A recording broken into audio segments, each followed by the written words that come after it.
Ang inang yung mga kapitbahay ko na to, ang iingay.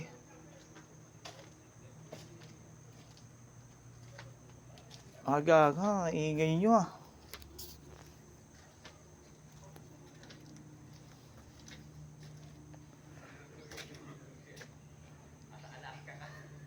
Ba't ba ang iingay nyo at mga kapitbahay ko kayo? At akala ko hindi kayo maingay kapitbahay, kaya dito ako tumira. Hindi. Kondensada.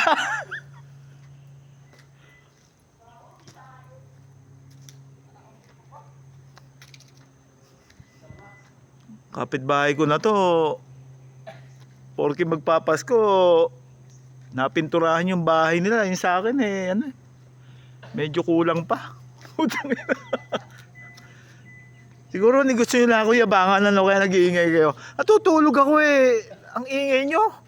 Ay, caretaker ko dito. Punta na, hindi pa pinapatayo bang ng ilaw eh, oh. Basta, may caretaker ka pa? Oo, di ba pinapatayo? Papalitan ko yan. Hindi sa akin eh, wala palang caretaker to, kaya ganito.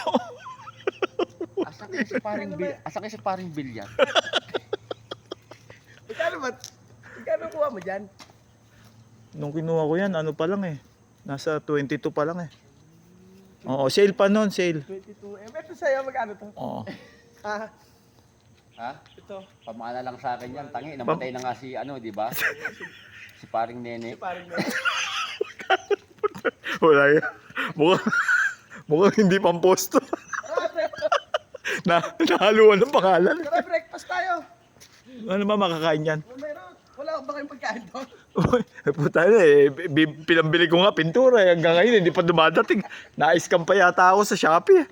Namali ako na store ng binilan. Puta na Yung bahay na yun, ano? Sayang nga yan. Oh, Kanino kaya yan? Di ba chismoso ka? Alam mo dapat yan kung kanino yan eh. Di ah. Ano ba? Akin yan. Ano ba? Napabangon nga ako sa ingay nyo eh. Kung ano-ano pinagchichismisan dyan dalawa. Yun o, patakpan mo na lang. Yun o. Yun.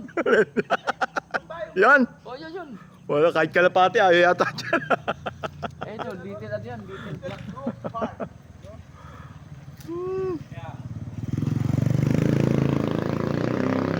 Yung pangatlo namin.